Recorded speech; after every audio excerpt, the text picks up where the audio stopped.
Cette année, c'est la deuxième édition de Bombata. On l'a fait l'année dernière à l'ESDAC, une école au centre-ville d'Aix. La première édition a très très bien marché et ça nous a permis de faire cette deuxième édition ici, au sein de l'hôtel de Galifet, qui est un lieu culte, un lieu magique en plein cœur de la ville, parce qu'on bénéficie de 400 mètres carrés intérieurs et de 500 mètres carrés de jardin. Donc c'est super, c'est une super belle opportunité pour nous. Et en fait, on propose à peu près la même chose que l'année dernière. On a de nouveaux artistes et de nouveaux exposants, parce que le but c'est effectivement d'un peu de se développer, mais pas non plus de faire une foire immense ou un très gros salon. On reste quand même assez sélectif avec nos exposants et nos artistes. Et voilà, donc là c'est la première matinée, tout se passe très bien, on est très contents, on espère qu'il va pas pleuvoir. Et voilà, pour l'instant tout va bien. Est-ce que vous pouvez nous parler un peu des exposants qu'il y a aujourd'hui ? Alors aujourd'hui, ça va être les mêmes sur tout le week-end. On retrouve essentiellement, comme l'année dernière, des thèmes autour de la fripe, du tatouage, de jeunes créateurs, expo de sneakers, donc les vieilles baskets. La nouveauté cette année, c'est le corner enfant. On a dédié une pièce 100% pour les enfants au niveau du mobilier. Pareil, années 50, années 60, des petites fringues années 50, années 60, et un atelier qui est animé par une jeune décoratrice d'intérieur autour des papiers peints. C'est essentiellement un atelier enfant, mais aussi pour adultes.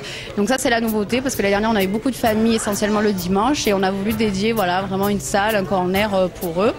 Et toujours dans cet esprit. Alors le salon n'est pas, Bombata, c'est pas seulement le côté vintage, mais c'est vrai que notre scénographe Carole, qui a le stand de Baos, se sert beaucoup du mobilier années 50, années 60, des couleurs primaires, et c'est vrai que c'est devenu un petit peu les couleurs de Bombata, surtout cette année.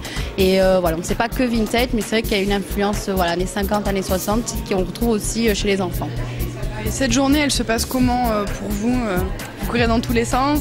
En tant qu'organisatrice, alors l'année dernière, on a couru dans tous les sens. Cette année, on a essayé de s'organiser un peu mieux entre nous pour effectivement moins courir.